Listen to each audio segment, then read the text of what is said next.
ब्रह्मा विष्णु महेश अजर अमर नहीं है, इनका भी आविर्भाव अर्थात जन्म तथा तिरोभाव अर्थात मृत्यु होती है।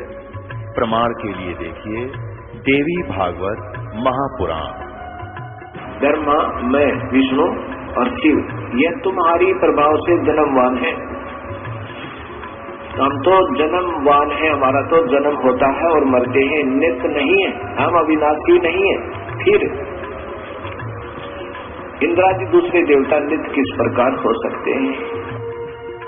कृपया अवश्य सुनिए जगत गुरु तत्वदर्शी संत रामपाल जी महाराज के अमृत वचन।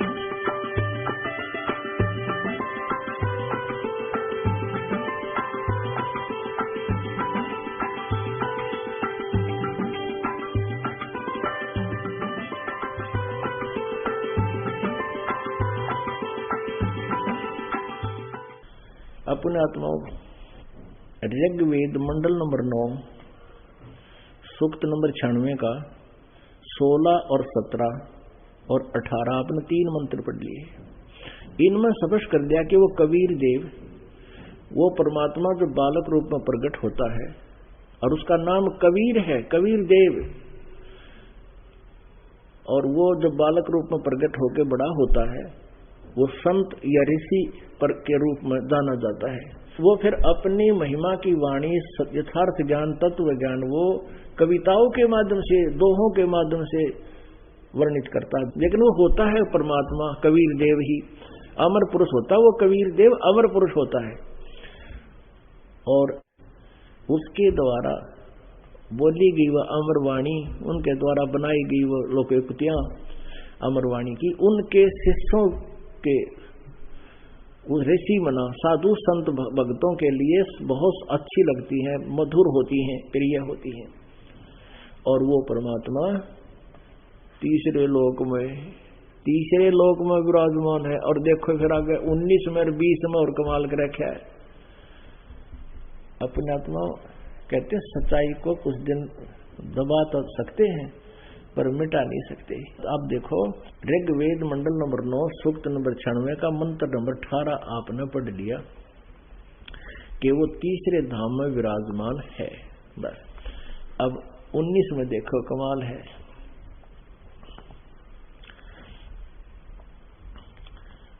वह चौथा परम पद परमात्मा है। अभी इन्होंने तो अपने हिसाब से कर दिया। यहां लिखता महापुरुष उक्त चौथे परमात्मा का वर्णन करता है।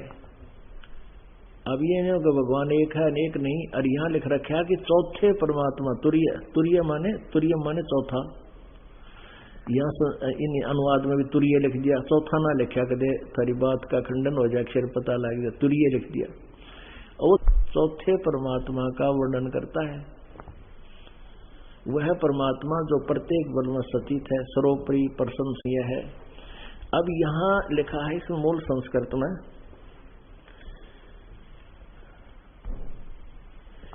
ये समुद्रम तुरियम धाम। समुद्र माने जैसे समुद्र सब जल का स्रोत होता है, ऐसे सब का स्रोत परमात्मा रूपी समुद्र, उस परमात्मा में से जो तुरीय धाम और चौथे धाम में विराजमान, यो अकय लोक की तरफ संकेत है। सतलोक, अलखलोक, अगमलोक और चौथा है ये अकय लोक, वो समुद्र रूप यानी जहां से सभी का निकास हुआ है, वो अकय लोक के अंदर वो अमर पुरुष पूर्ण परमात्मा चौथे धाम में रहता है। और वो चौथा भगवान सच्चाई को मिटा नहीं जा सकता, ये छुप भी नहीं, इनसे दब भी नहीं पा रही। प्रकृति की सूक्ष्म से सूक्ष्म शक्तियों के साथ जो संगत है, समुद्र का अर्थ इन्होंने कहा है कि जिससे सब भूतों की उत्पत्ति सतिथि और प्रलय होता है, वह है तुर्यम माने चौथा, धाम माने परम पद परमात्मा है। धाम माने चौथा धाम है।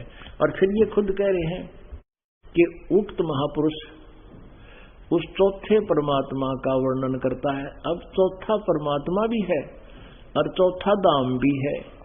वास्तविकता तो ये है, स्पष्ट हो रही सारी कहानी। जो सर्वशक्तिमान यजमानों को तृप्त करके जो शीघ्र गति वाला है, यानी वो चल के आता है शीघ्र गति। एक अगर सर्वव्यापक है तो पहले ही वहां विद्यमान है, फिर गतिकरण की क्या आवश्यकता थी भगवान की। और सबका संसार का उत्पादक है। तो यहाँ ये बात स्पष्ट होगी। अब इन्होंने एक और स्पष्ट किया है, ये है ऋग्वेद मंडल नंबर 9 सूक्त नंबर 2 और इसका मंत्र नंबर 5 नीचे है। हे परमात्मन, आप समुद्र रूप हैं। ये देखो, आप समुद्र रूप हैं। या इन्होंने इसका विवरण किया है, सज्ञम समज्ञ द्रवंती आपो यस्मात् से समुद्र, जिसकी शक्ति से जल आदि सब पदार्थ सूक्ष्म भाव को प्राप्त हो जाते हैं, उसका नाम समुद्र है। इस प्रकार परमात्मा का नाम समुद्र है।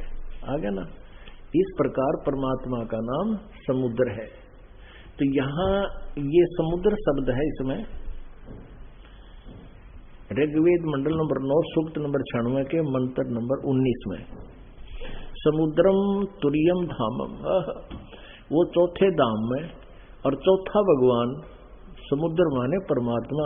यहाँ कोड वर्ड है, यो अलंकार है इसमें। तो परमात्मा जैसे सबका समुद्र से सबका निकास होता है, ऐसे सबका निकास जहां से हुआ वो चौथे धाम में विराजमान है। अपने आत्माओं सच्चाई ऐसे प्रकट हो रही है अब जैसे समुद्र जाल मार के मोती बार फेंक दिया करे। कबीर परमेश्वर ने जाल मार दी, हमारे लिए ज्ञान हमारे समक्ष रख दिया। अब प्रकृति के सूक्ष्म रूप शक्तियों के साथ जो संगत करता है, समुद्र का अर्थ है वो समुद्र, वो परमात्मा जिससे सबका निकास हुआ है, वह तुर्यम धामम, चौथे धाम में विराजमान है। वो चौथे धाम में है, वहां रहता है। और वो चौथा ही भगवान है। यह देखो, महापुरुष उक्त तुर्य माने चौथे, ये तुर्य माने चौथा, चौथे परमात्मा का वर्णन करता है। यानी जो सही संत होगा वो बतावेगा चौथे और सब भगवानों के बारे में। वह परमात्मा जो प्रत्येक बल में स्थित है, सर्वोपरि प्रशंसनीय है, सर्वोपरि सबसे ऊपर है और सर्वशक्तिमान है। यजमानों भक्तों को तृप्त करके जो शीघ्र गति वाला है। अब 20 में फिर देखो, कमाल कर रखा है 20 में, वह परमात्मा जिस प्रकार एक संघ को उसका सेनापति प्राप्त होता है, इसी प्रकार ब्रह्मांड रूपी कोष को प्राप्त होकर उच्च स्वर से गरजता हुआ इस ब्रह्मांड रूपी विस्तृत प्रकृति खंड में भली भांति प्रविष्ट होता है। यानी वहां से चलकर आता है, कहीं से वो परमात्मा गरजता हुआ आता है। जैसे मरिय माने मनुष्य, जैसे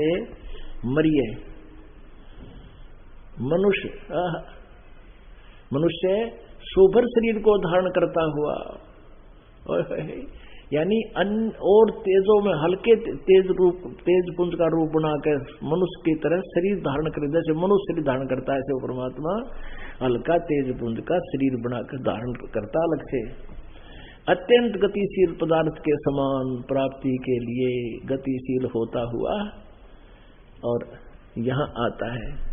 धनानाम, यानी जो भक्ति के धनी है श्रेष्ठ आत्मा, उनको मिलता है। यहाँ देखो 21 में, हे प्रकाश रूप महापुरुषों से उपासमान आप हमको पवित्र करें और वैदिक कनी कर देते, यानी वाणियों के द्वारा, अपनी वाणियों के द्वारा शब्दमान होते हुए आप श्रेष्ठ पुरुषों के प्राप्त श्रेष्ठ पुरुषों के प्रति प्राप्त होते हो। यानी कहीं देख ले वहीं पर सारा रूप से परमात्मा, पूर्ण रूप से परमात्मा की महिमा बही पड़ी है। पुण्यात्मा, परमात्मा ने आप जी को पहले तो शिक्षित किया, न शिक्षा की कति जरूरत ना थी। इस शिक्षा ने हमारे को बेईमान बना दिया। पहले हमारे बूढ़े बुजुर्ग अशिक्षित थे, आपस में प्यार था, छल कपट नहीं था, न गणी माया की दो औड थी। अब इस शिक्षा से हमें अवगुण तो अधिक है, लेकिन एक गुण इसमें बहुत ही श्रेष्ठ है जो सब अवगुणों का नाश करेगा। सबसे बड़ा गुण है कि हम भगवान को पहचानने के। न इस मनुष्य जन्म की आवश्यकता क्या है। आप उदाहरण देख लो, परमात्मा ने भी बहुत से उदाहरण दिए हैं कि सर्व सोने की लंका थी वह रावण से रणधीरम, और एक पलक में राज विराजी फिर दम के बड़े दजीरम। यहाँ देख ले पृथ्वीपति, बड़े बड़े पूंजीपति, फैक्ट्री कंपनियों के मालिक, फैक्ट्रीपति अपने हेलीकॉप्टरों दब कर मर जाते हैं, और सारे जीवन में माया जोड़ने के लिए फोकंड करो कोई भी साधन अपनाना पड़ा है, पीछे नहीं हटते, और वह माया धराई रह जाती है।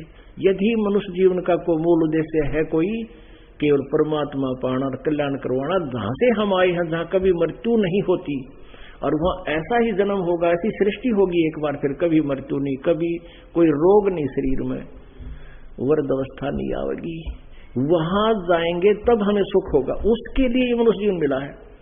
बाकी तो ये कर्म पशु पक्षी भी वही कर रहे हैं जो भक्ति से दूर प्राणी करता है। वहां से कागज के नोट बैंक में डाल दिए हैं कि तो 5-4 प्लाट ले लिए, आप मृत्यु होगी, आप तो कीड़ी बनकर कि बिल में घुस गया और प्लाटा ने शर्मा मार ले, सारी उम्र खो दी उसके उन प्लाट तोड़ने में, कोठी बनाने में। तो ये अगर मूल उद्देश्य इस जीवन का है परमात्मा पाना है, और आज ये विद्या अक्षर ज्ञान हमें इसका सहयोगी हो गया कि हम भगवान पहचान लेंगे। और इतने कठिन है इस दास के लिए, इतनी कठिनाई आ रही है, जब तक आप इस बात को समझ नहीं पाते दास कहना के चाह रहा है। और ये भ्रमित करने वाले जो स्वार्थी संत कहलाते हैं अपने आप को, नकली, वो आपको भ्रमित करते हैं। ये दास यथार्थ ज्ञान बताने वाला एक, और वो भ्रमित करने वाले लाखों और करोड़ों। फिर भी इस सत्य के अंदर इतनी शक्ति है कि ये जबरदस्ती बुक पर आ रही है और अपने परमात्मा के बच्चों तक ये ज्ञान पहुंच रहा है। अब प्रसंग जो चल रहा है कि वो परमात्मा, वो सत्यनारायण कथा हम आपको सुना रहे हैं।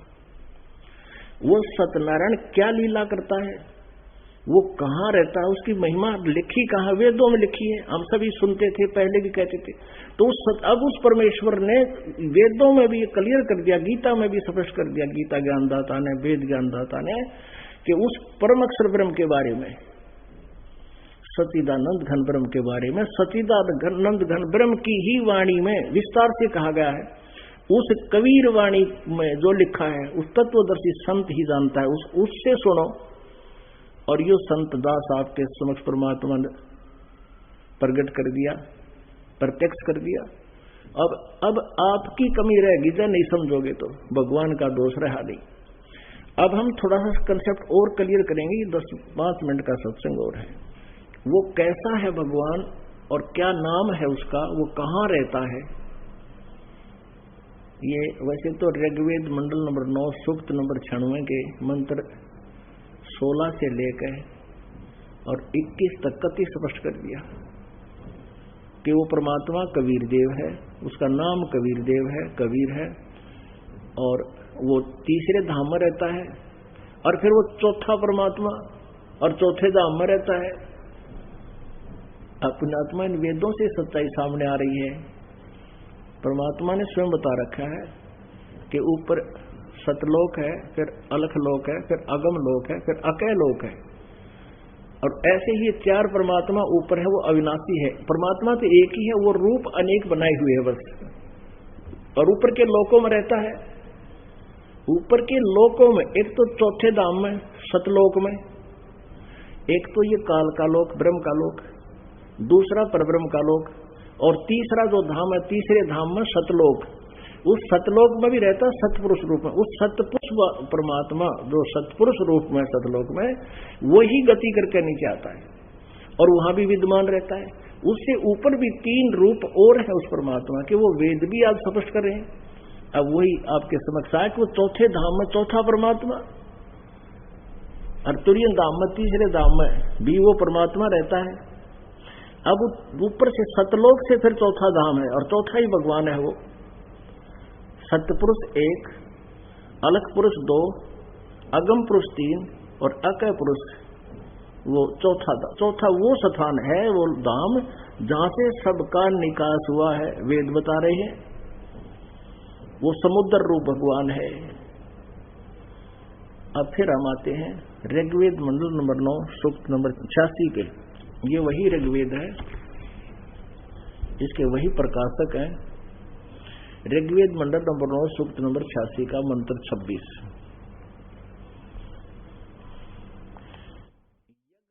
यज्ञ करने वाले यानी साधना करने वाले यजमानों माने साधकों यानी भक्तों के लिए परमात्मा सब रास्तों को सुगम करता हुआ उनके विघ्नों को मर्दन करता है, उनके दुखों का नाश करता है जो जीवन रूपी सफर में रास्ते में आते हैं। उनको पवित्र करता हुआ और अपने रूप को सरल करता हुआ, यानी साकार परमात्मा है, अपना हल्का रूप बना करके वह कांति में परमात्मा कबीर देव, वह कांति में कबीर देव, कबीर साहब, कबीर भगवान विद्युत के समान क्रीड़ा करता हुआ श्रेष्ठ पुरुष को, अच्छी आत्मा को प्राप्त होता है। और ऋग्वेद मंडल नंबर 9 सूक्त नंबर 86 के मंत्र 27 में कहा है वह है जो परमात्मा ध्रुवलोक के तीसरे पृष्ठ पर विराजमान है। दिव्य तृतीय पृष्ठे, तीसरे ध्रुवलोक के तीसरे पृष्ठ यानी स्थान पर विराजमान है। अब आपको दिखाते हैं ऋग्वेद मंडल नंबर 9, ऋग्वेद मंडल नंबर 9 सूक्त नंबर 82 का और मंत्र नंबर 1, ये यहां से प्रारंभ होता है। 1 जो सर्वोत्पादक यानी सबका उत्पन्न करने वाला परमात्मा है, वह प्रकाश रूप है यानी तेजो में रूप युक्त है। उसका रूप है प्रकाश, तेजो में रूप है।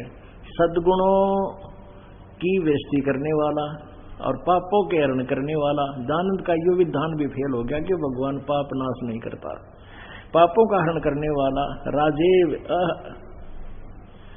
राजेव राजा के समान। ये देखो ये है 269 पृष्ठ पे और 270 पे इसका अनुवाद है। राजेव राजा के समान, 270 पे 1 नंबर। राजा के समान दर्शनीय है, देखने जोगा है, साकार है वह परमात्मा और वह है पृथ्वी आदि लोक लोकांतरों के चारों ओर सदयमान हो रहा है। वह वर्णीय पुरुष को, श्रेष्ठ भक्त को, श्रेष्ठ व्यक्ति को जो दृढ़ भक्त है उसको पवित्र करता हुआ प्राप्त होता है। कैसे? क्योंकि उस दृढ़ भक्त को क्यों मिलता है? श्रेष्ठ भक्त को जैसे जिस प्रकार विद्युत आकाशीय बिजली स्नेह वाले स्थानों को आधार बनाकर प्राप्त होता है। जैसे काशी एक धातु होती है, काशी की थाली बेले हुआ करते पहले, और वर्षा के दिनों में उनको विशेषकर अंदर खवाती थी हमारी दादी के। बिजली काशी धातु के ऊपर गिरती है अमूमन, तो वो वहां गिरने का अट्रैक्शन है उसका, इसलिए उसी पर गिरेगी। तो ये वर्णीय पुरुष को जो दृढ़ भक्त है उसको ही पवित्र करता हुआ प्राप्त होता है। कैसे होता है? क्योंकि उसमें ही उसका अट्रैक्शन होता है, वो भगवान के ज्ञान को सुनने योग्य होता है। जैसे जिस प्रकार विद्युत यानी आकाशीय बिजली स्नेह वाले स्थानों को, काशी धातु को समझ ले, आधार बनाकर उस पर गिरती है, वह ऐसे वो परमात्मा अच्छी आत्माओं को मिलता है। जैसे धर्मदास जी को मिला, नानक साहिब जी को मिला, गरीबदास साहिब जी को मिला, दादू साहिब जी को मिले। वो अच्छी आत्माएं थी, दृढ़ भक्त थे और उन्हें ढूंढा ढा दिया गया, फिर सारे ने डोरा पीट दिया। अब देखो 2, हे परमात्मन, ऋग्वेद मंडल नंबर 9 सूक्त नंबर 82 का मंत्र 2। हे परमात्मन, उपदेश करने की इच्छा से आप, यानी ज्ञान देने के उद्देश्य से आप महापुरुषों को प्राप्त होते हो, और आप अत्यंत गतिशील पदार्थ के समान, अत्यंत गतिशील पदार्थ के समान। यदि परमात्मा एक देशीय नहीं है और सर्वव्यापक, फिर गति करने की क्या जरूरत है सर्वव्यापक को? अत्यंत गतिशील पदार्थ के समान हमारे आध्यात्मिक यज्ञ को प्राप्त होते हैं। आप या कबीर देव हैं, जैसे यजु का अर्थ यजुर्वेद लिखा है, ऐसे ही कबीर का अर्थ यहाँ पर हमने कबीर देव लिखना पड़ेगा। आप कबीर देव हैं, शुद्ध स्वरूप है। बस हमारे पापों को दूर करके हे अमर परमात्मा, सोम माने अमर परमात्मा, हमको सुख दे। अब पुण्यात्माओं, ये स्पष्ट होने लग रहा है वेदों में कि वो परमात्मा कबीर देव है और उपदेश करने की इच्छा से वो वहां से चलकर अपने तीसरे धाम सतलोक से गति करके सहशरीर आता है, और वो कबीर देव है, उसका नाम कबीर देव है। अब आगे देखते हैं ऋग्वेद मंडल नंबर 9 सूक्त नंबर 82।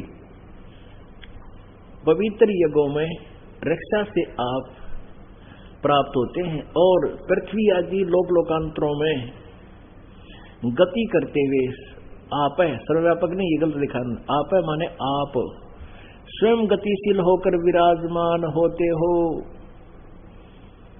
ये बंदी छोड़, हे मेरे मालिक, कितनी सच्चाई भरी है इनमें अपने सदग्रंथों में।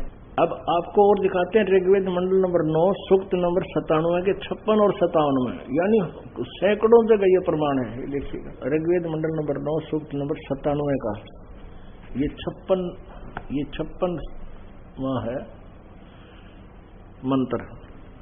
उक्त परमात्मा जिसके बारे में पहले कहा गया सर्वज्ञ है, ये सर्वज्ञ है, सबको पवित्र करने वाला, सूक्ष्म से सूक्ष्म शक्तियों का प्रेरक है। वह सर्वो उत्पादक परमात्मा, संपूर्ण लोकों का प्रकाशक है। वह प्रकाश रूप परमात्मा, वो तेजो में शरीर युक्त परमात्मा, ज्ञान यज्ञों में ज्ञानों की प्रेरणा करता हुआ रक्षा योग वर्णीय पुरुष को अति सन्निहित प्राप्त होता है, बिल्कुल साथ में, यानी बिल्कुल उनका संग करता है। फिर 57 में प्रकाश रूप परमात्मा को दृढ़ प्रतिज्ञा वाले जो सद्गुणों के प्रभाव से महापुरुष हैं वे प्राप्त होते हैं। निष्काम कर्मी विद्वान ज्ञान रूपी यज्ञ की वेदी में जो शब्दायमान होते हैं, धीर लोग यानी तत्वदर्शी संत 10 प्राणों की गति से सत्कर्मों के परिपाक से उक्त परमात्मा के स्वरूप को साक्षात्कार करते हैं। फिर निराकार की तरह गया 100 जगह लिख रखा है वो साकार है, साक्षात्कार करते। अब देखो ऋग्वेद मंडल नंबर 9 सूक्त नंबर 98 का यो तीसरे मंत्र में, इसमें लिखा है वह प्रकाश रूप परमात्मा जो आनंद में है, वह रक्षा योग कर सत्कर्मी पुरुष के अंतःकरण में अपना ज्ञान प्रवाह बहाता है, यानी उसको ज्ञान देता। वह स्वरूप ऊर्ध्व माने ऊपर विराजमान है, वह ऊर्ध्व माने सर्वोपरि विराजमान परमात्मा है, वो सबसे ऊपर सतलोक में बैठा है। ठीक है अपने आत्माओं, ये है वो सत्यनारायण कथा। गीता जी अध्याय नंबर 8 के श्लोक नंबर 1 में अर्जुन ने पूछा, प्रभु आपने जो 7वें अध्याय के 29वें श्लोक में मंत्र में जिस तत्ब्रह्म का जिक्र किया है कि उसके जानने के बाद और सारे अध्यात्म ज्ञान को समझने के उपरांत परमात्मा के विधान से परिचित होने के बाद भक्त फिर यहाँ की किसी वस्तु की इच्छा नहीं रखता, केवल जरा और मरण से छूटने का प्रयत्न करता है। जरा माने बड़ा दोष था, क्योंकि इस मनुष्य जीवन की सबसे बड़ा दुख में जीवन, दुख में समय जो है वृद्ध अवस्था होती है। और मरण, सबसे बूढ़ा मरण, मृत्यु। देखो आपके बालक हैं, परिवार है, रिश्तेदार हैं, धन है, कार है, कोठी है, पर 1 मिनट में मृत्यु हो जाए। आप चाहते हैं कि मृत्यु ना हो, आखिरी सांस तक चाहते हैं मृत्यु ना हो, या कंपलसरी। तो जब ज्ञान हो जाएगा इस मृत्यु को तो हम भूल जाएंगे, ये तो एक बार तो होगी, लेकिन फिर कभी नहीं मरेंगे हम। ऐसे लोक में चले जाएंगे जहां जरा और मरण नहीं है, न वृद्धावस्था है और न वहां मृत्यु है। तो जरा मरण मोक्षाय यतन्ति ते तत्ब्रह्म विदु, वो उस परमात्मा से परिचित है जो केवल जरा और मरण से छूटने का प्रयत्न करते। तो 8वें अध्याय के प्रथम मंत्र में गीता जी में पूछा वो किम तत्ब्रह्म। गीता ज्ञानदाता ने 8वें अध्याय के 3रे मंत्र में कहा कि वो परम अक्षर ब्रह्म है। उत्तम पुरुष है तो अन्य 15वें अध्याय के 70वें श्लोक में, अब उससे लिंक हो गया वो, तो वो परम अक्षर ब्रह्म है। एक तो अक्षर पुरुष, अक्षर ब्रह्म को तो अक्षर पुरुष, अब वो अक्षर ब्रह्म विनाशवान, ये परम अक्षर ब्रह्म है। वो कौन है? वो कबीर देव है, वो कबीर परमेश्वर है, जो 3रे लोक में रहता है और वहां से चलकर गति करके यहाँ आता है, जो बनारस में काशी शहर में एक धानक की भूमिका करके 120 वर्ष रह के और तत्वदर्शी संत की भूमिका करके सहश्री राय थे, सहश्री चले गए। वो परम अक्षर ब्रह्म है, वो सत्यनारायण परमात्मा है। बोलो सतगुरुदेव। परम पिता परमेश्वर पूर्ण ब्रह्म कबीर देव, बंदी छोड़ कबीर परमेश्वर जी की असीम कृपा से आप सभी पुण्यात्माएं परमात्मा की महिमा सुन रहे हो। आप पे आरती, आप पे साजय, आप पे किंगर, आप पे बाजय, आप पे ताल झांझनकारा, आप नचे आप देखण हारा।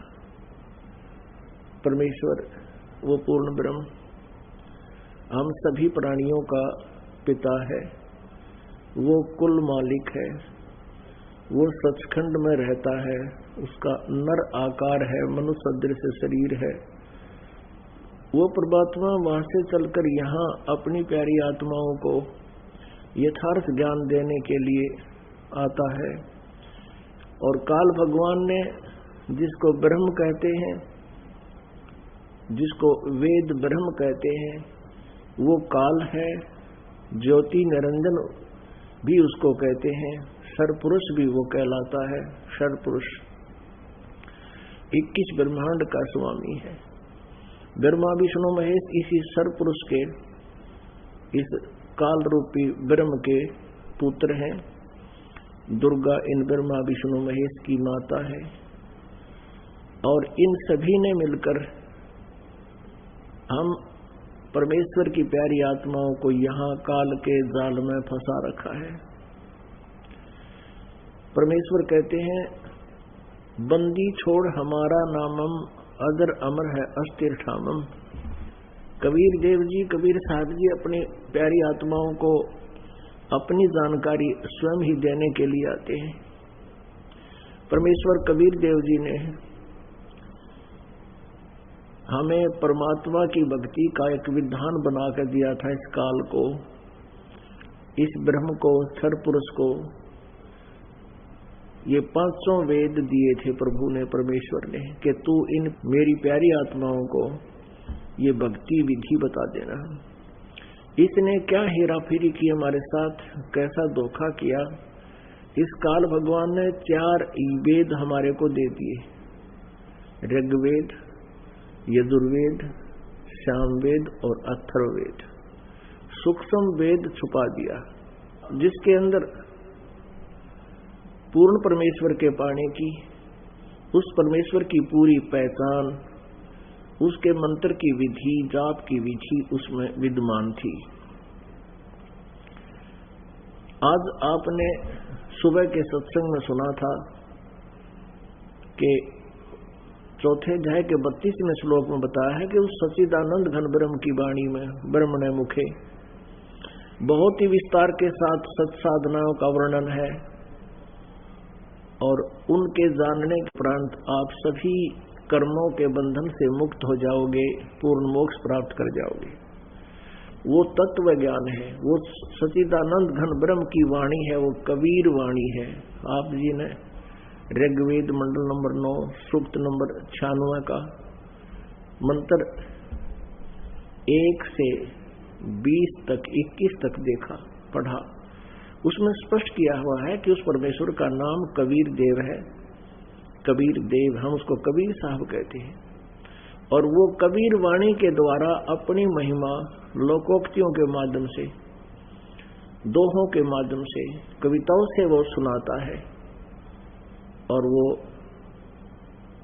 अमर परमात्मा कबीर देव है। तो पुण्यात्माओं, श्रीमद् भगवद गीता अध्याय नंबर 4 के श्लोक नंबर 32 में उसी कबीर वाणी के बारे में कहा है कि उस ब्रह्मणे मुखे, ब्रह्मणे माने सच्चिदानंद घन ब्रह्म यानी परम अक्षर ब्रह्म के मुखे माने उनके मुखारविंद से उच्चारित उस ज्ञान में कबीर वाणी में विस्तार से कहिए।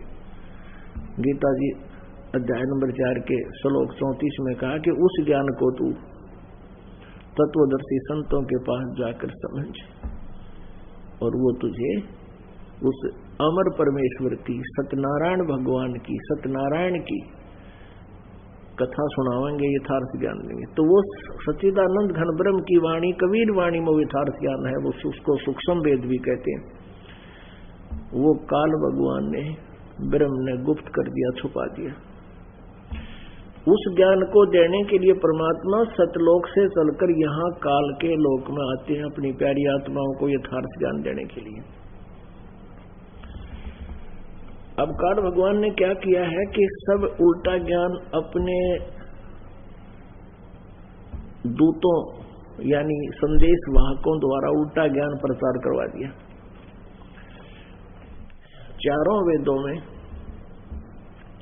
वर्णित विधि से, वैसे 3 वेद भक्ति के हैं, अथर्ववेद जो है ये इसमें विज्ञान कांड ज्यादा है, यजुर्वेद, ऋग्वेद और सामवेद। इन तीनों वेदों में जो भक्ति की विधि वर्णित है उससे परमात्मा प्राप्ति नहीं होती है। यजुर्वेद अध्याय नंबर 40 के मंत्र नंबर 15 में कहा है कि ओम करतो समर किलवे समर करतोम समर। ओम नाम का जाप काम करते करते सेवन करो, विशेष कसक के साथ सेवन करो, मनुष्य जीवन का प्रथम कर्तव्य मान के साधना कीजिए। तो भस्मांतम शरीरम, जब तेरा शरीर छोड़कर जागा, शरीर का अंत होगा, तब वो अमरत्व प्राप्त होगा तुझे, जो ओम नाम से प्राप्त हो सकता है। श्रीमद् भगवद गीता अध्याय नंबर 8 के श्लोक नंबर 13 में कहा है ओम इति एकाक्षरम ब्रह्म व्यवहारन मां मनुसमन ये परियाति तदंदेहम सयाति परमाम गतिम। माम ब्रह्म, मुझ ब्रह्म का केवल एक ओम अक्षर है, और जो शरीर त्याग कर जाता हुआ, इसका सेवन करता हुआ शरीर त्याग कर जाता है, वह परम गति को प्राप्त होता है, यानी ओम नाम से मिलने वाला जो लाभ है उसको प्राप्त होता है। श्रीमद् भगवद गीता अध्याय नंबर 11 के श्लोक नंबर 32 में स्वयं कहता है मैं काल हूं और सबको खाने के लिए आया हूं।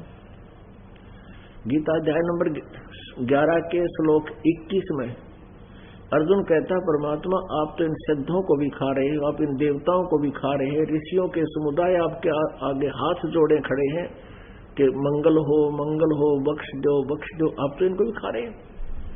तो 11वें अध्याय के 32वें श्लोक में कहता मैं तो काल हूं भाई, सबको खाने के लिए अब परवर्त हुआ हूं। श्री कृष्ण काल नहीं थे, क्योंकि वो तो पहले महाराज उसके साथ थे, उनका रिलेटिव थे अर्जुन के।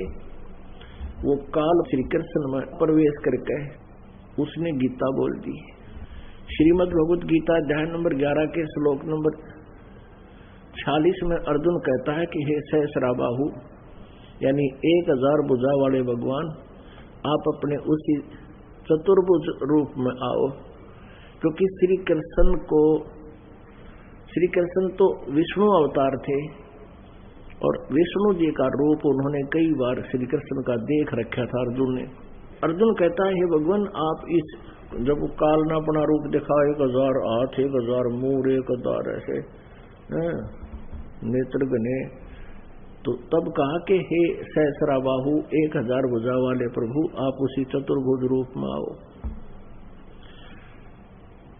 अब गीता अध्याय नंबर 11 के श्लोक 47-48 में कहा कि अर्जुन, ये मेरा जो वास्तविक रूप ये है, मैं काल हूं, और मेरी प्राप्ति मेरे इस रूप के दर्शन, जो मेरा ओरिजिनल रूप है, यहाँ का जो भगवान ब्रह्म है, उसकी प्राप्ति के विषय में कहा कि मेरे दर्शन, ये जो मैंने तुझे अब दर्शन दिए हैं, ये दर्शन मेरा साक्षात्कार न तो वेदों में वर्णित विधि से, न किसी जप से, न तप से, न किसी क्रिया से, बिल्कुल संभव नहीं।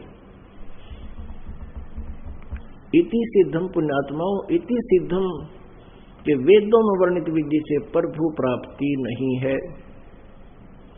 उससे अन्य लाभ हो जाता है, जैसे हठ योग करने से सिद्धियां आ जाती हैं, ओम नाम का जाप करने से ब्रह्मलोक प्राप्त होता है। गीता जी अध्याय नंबर 8 के श्लोक नंबर 16 में कहा कि ब्रह्मलोक पर्यंत ये सभी पुनरावृत्ति में है, यानी सब ब्रह्मलोक तक पहुंचे हुए प्राणी भी वापस जन्म मृत्यु में आते हैं, पूर्ण मोक्ष नहीं होता। पुण्यात्माओं, गीता ज्ञान दाता अध्याय नंबर 4 के श्लोक नंबर 5 और 9 में कहता है, अर्जुन तेरे और मेरे बहुत जन्म हो चुके, तू नहीं जानता, मैं जानता हूं। मेरे जन्म और कर्म दिव्य हैं। श्रीमद् भगवत गीता अध्याय नंबर 2 श्लोक 12 में कहा कि अर्जुन तेरे और मेरे बहुत जन्म हो चुके हैं, पहले भी हुए, हम आगे भी होंगे, ये ना सोच के हम वर्तमान में। श्रीमद् भगवत गीता अध्याय नंबर 10 श्लोक नंबर 2 में ये गीता ज्ञान दाता काल कह रहा है कि मेरे जन्म को ऋषि देवता नहीं जानते, क्योंकि इन सब का जन्म मेरे से ही हुआ है। इससे सिद्ध है कि गीता ज्ञान दाता का जन्म तो हुआ है, जो श्री कृष्ण में बोल रहा है प्रवेश करके, लेकिन ब्रह्मा विष्णु महेश इनकी उत्पत्ति से परिचित नहीं है, क्योंकि ये इनके पुत्र हैं। अब जैसे पिता की डेट ऑफ बर्थ संतान नहीं जान सकती, दादाजी बता देगा, तो परमेश्वर कबीर देव जी ने इन सब की जन्म पत्री अलग अलग खोल कर बता दी।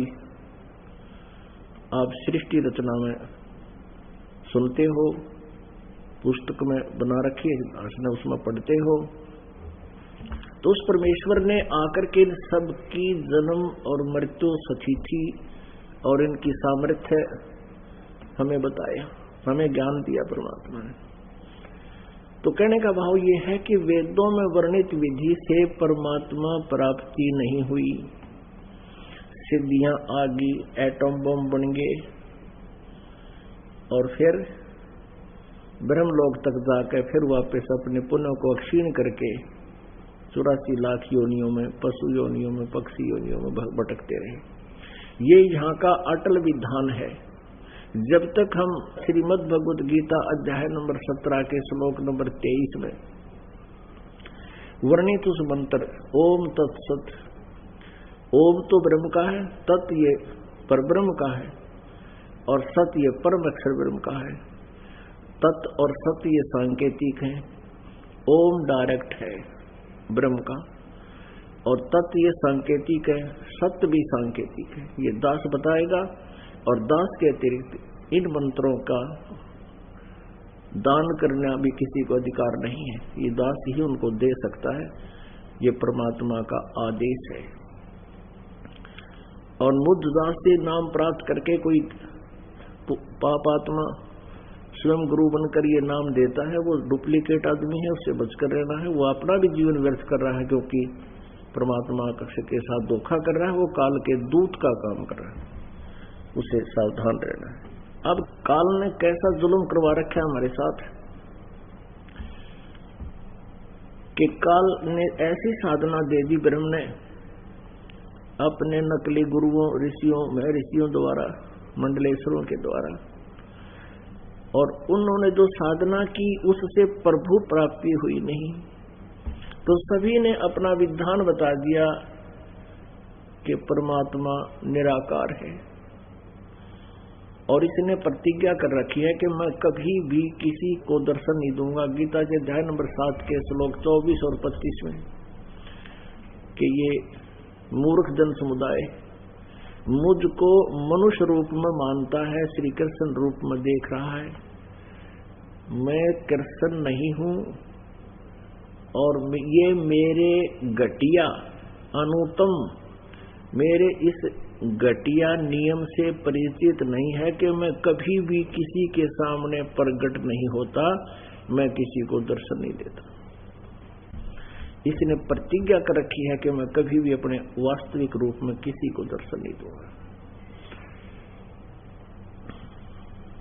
तो पुण्यात्मा, जिस कारण से प्रत्येक प्राणी ने, प्रत्येक मानव ने उस लोक वेद के आधार से ये फाइनल कर लिया कि गॉड इज फॉर्मलेस, परमात्मा निराकार है। हम विष्णु जी की पूजा करते थे, श्री कृष्ण जी को इष्ट रूप में मानते थे, भगवान शिव जी की विशेष आदर से पूजा करते थे, और फिर भी कोई बात करता था कि ध्यान लगाता हूं मैं, कोई पूछता भाई क्या देखते हो, कि बस प्रकाश ही प्रकाश देखते हैं। भगवान कैसा है? भगवान तो निराकार है। और विष्णु जी क्या है? फिर श्री विष्णु जी की हम मूर्ति लिए हुए हैं, उसको पूजा करते हैं, उसको भगवान इष्ट मानते हैं, और फिर भी कहते थे कि गॉड इज फॉर्मलेस, भगवान तो निराकार है। तो ये था एक लोक वेद था। परमेश्वर कबीर जी कहते हैं कि खोजत खोजत था किया, अंत कहा बेचून, प्रयत्न कर कर थक लिए, दर्शन हुए नहीं, क्योंकि उनकी वे ऑफ वर्शिप रॉन्ग थी, उनकी पूजा की विधि ठीक नहीं थी, जिस कारण से परमात्मा के दर्शन हुए नहीं। और सभी ने अपना एक ही सिद्धांत फाइनल कर दिया, परमात्मा निराकार है। अब काल ने ये दाव चलना था कि परमात्मा भी आ सकते हैं अपनी प्यारी आत्माओं के लिए, और वो कहेंगे आई एम गॉड, मैं भगवान हूं।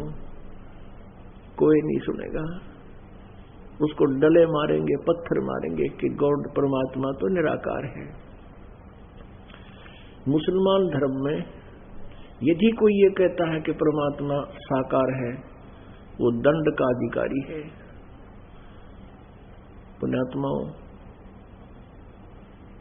ऐसे ही ईसाई धर्म में परमात्मा को साकार नहीं मानते, केवल फरिश्तों को वो मानते हैं, देवताओं को, फरिश्तों को। ऐसे ही मुसलमान धर्म में, ऐसे ही हिंदू धर्म में परमात्मा को निराकार ही रट ला रखी थी। ऐसे ही सिख धर्म में निरंकार कहतूं ही एक निरंकार, जबकि परमात्मा साकार है, मनुष्य दृश्य है, शरीर है, उसका नाम कबीर है। तो पुण्यात्माओं, जो परमेश्वर यहां आए, इस काल भगवान ने परमात्मा की एक बात नहीं हमें सुनने दी। ये नकली गुरु, संत, ऋषि, महर्षि कहते रहे कि परमात्मा तो निराकार है, ये झूठ बोलता है जुलाहा, और ये अपने आप को खुदा कहता है, और ब्रह्मा विष्णु महेश को ये नासवान बताता है, देवताओं की निंदा करता है। इसकी बातें मत सुनना।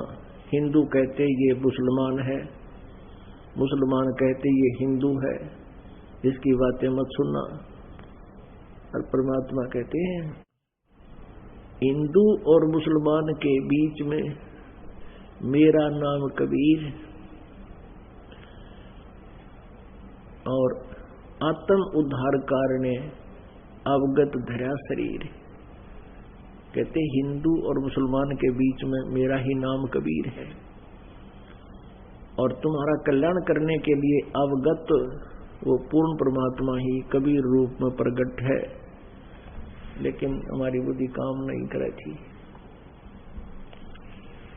पुण्यात्माओं, परमेश्वर कबीर जी और महर्षि रामानंद जी का एक सत्संग हुआ, आपस में विचार विमर्श हुआ, आध्यात्मिक ज्ञान चर्चा हुई। कबीर परमेश्वर जी ने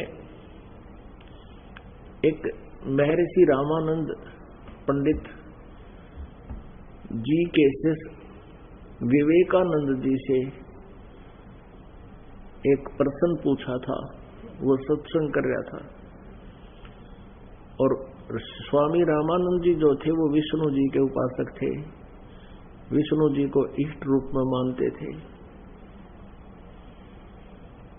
विवेकानंद जी सत्संग कर रहे थे, सैकड़ों श्रद्धालु प्रेम से श्रद्धा से सत्संग सुन रहे थे। वो बता रहे थे कि श्री विष्णु जी ये अजरो अमर हैं, इनके कोई माता पिता नहीं है, सर्वेश्वर हैं, महेश्वर हैं, सबके मालिक हैं, यही पूजा के योग्य हैं, सर्व सुखदायी भगवान हैं, इनका कोई जन्म मृत्यु नहीं होता, यही ब्रह्मा रूप में उत्पत्ति करते हैं और विष्णु रूप में ये सतिथि करते हैं और शिव रूप में संहार करते हैं।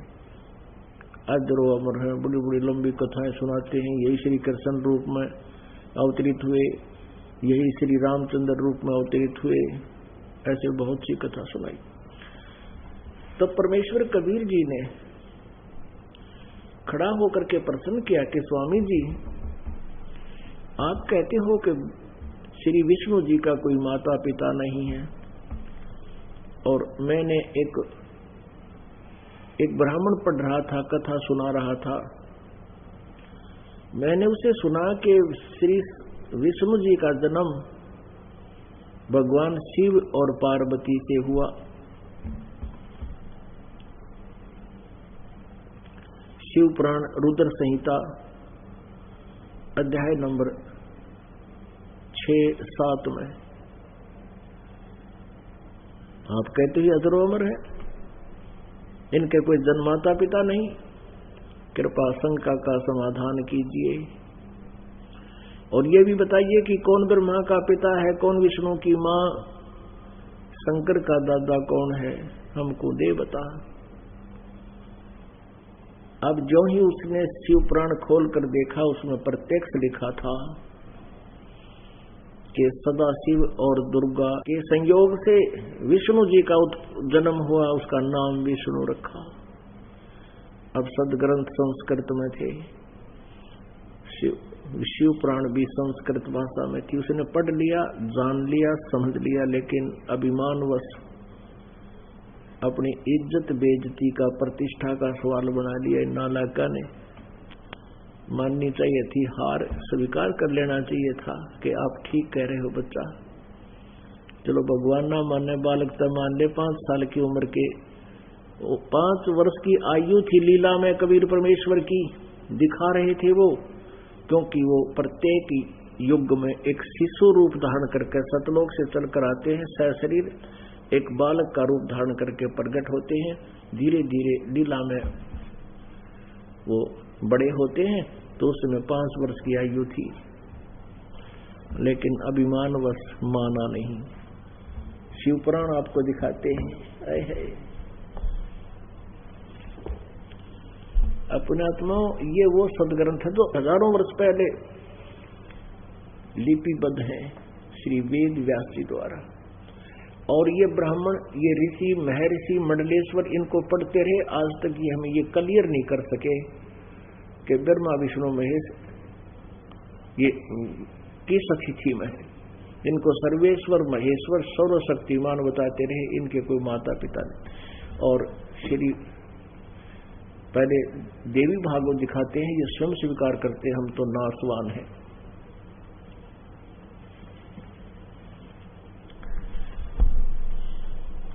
पुण्यात्माओं, परमात्मा का पाना और पूर्ण मोक्ष कराना कति आसान बात है, बिल्कुल आसान, सबसे इजी है। 2 रोटी का धंधा करना भी कठिन है, लेकिन मोक्ष बिल्कुल आसान है। कठिन क्या चीज है कि ये विश्वास होना कि जो साधना हम कर रहे हैं ये हमारी सही है, क्योंकि शास्त्र विधि को त्याग कर जो मनमानी पूजा करते हैं गीता जी अध्याय नंबर 16 के श्लोक 23 अनुसार, उनकी न तो गति होती है, न कोई सुख होता है, न उनकी कोई सिद्धि होती है, यूजलेस। इस दास का उद्देश्य है कि आप जी को ये परिपक्व कर दूं कि हम जो साधना करें फाइनल है। फिर तो एक ऐसा मेथड है, ऐसा खजाना दे दिया परमात्मा ने श्वास उस श्वास के सिमरण का। एक श्वास की कीमत भी इतनी जबरदस्त है जिसका वर्णन नहीं कर सकते, और वो कोई भी कर सकता है, मजदूर भी कर सकता है, साहूकार भी, सेठ भी, धनी भी कर सकता है, राजा भी कर सकता है, रंक भी कर सकता है, और बहुत आसानी से कर सकता है। लेकिन हमारे ऊपर जो बाधाएं हैं, सबसे ज्यादा बाधा हमारे ऊपर ये है कि संसार जो साधनाएं कर रहा है, जो क्रियाक्रम करता है, वो शास्त्र विधि त्याग का उस लोक वेद से कर रहा है, और हमने वो करनी नहीं। यदि हम उनको करेंगे तो हमारा नाम खंड हो जाएगा, विधि भंग हो जाएगी, हम फाउल हो जाएंगे, और फाउल होने से गेम में हम हार जाते हैं।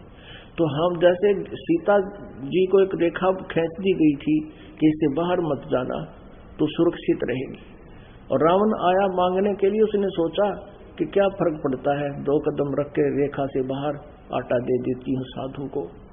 जो ही बाहर गई तो कितना संकट परचेज कर लिया उसने, कितनी मुसीबत मोल ले ली। ऐसे ही ये काल है। परमात्मा ने जो रेखा खींच रखी है नियमों की, इसको ना तोड़ना, सपने में भी भंग ना होने देना। स्वप्न वैसे कहने का भाव ये, सपने में चाहे हो भी जा कोई दिक्कत नहीं। जैसे एक भगत कहता जी, मैंने कभी बीड़ी नहीं पी और सपने में बीड़ी पीऊं नाम लेने के बाद, तो सपने में नहीं टूटता। मैं कहने का भाव ये है कि इस मर्यादा को बहुत सावधानी से निभाना, फिर आप सफल आसानी से हो जाओगे। तो पूरा संसार समाज जो है उसी में रंग में रंगा हुआ है। हमारे एक परिवार में 1-2 सदस्य उपदेशी होते हैं, बाकी के उसी रंग में होते हैं। धीरे धीरे आ जाती है गाड़ी लाइन पर समय लगता है। तो तब तक हम कभी ऐसी ही खींचातानी बन रही है, और काल का ये दाव है कि इसका नाम खंड हो जा, फिर मैं इसको अपने आप देख लूंगा। परमेश्वर कहते हैं, अनंत कोटबाजी जहां हमने रचे सकल ब्रह्मांड, और कह कबीर मैं के करूं यू काल करे जीव खंड। अब परमात्मा कहते मैं इतना समर्थ हूं, सारे ब्रह्मांडों की रचना मैंने की, सब कुछ मैंने रचा, मैं सब कुछ कर सकता हूं, लेकिन एक हम नियम में बंध गए। एक वचन दे चुके हैं परमात्मा इनको, काल को।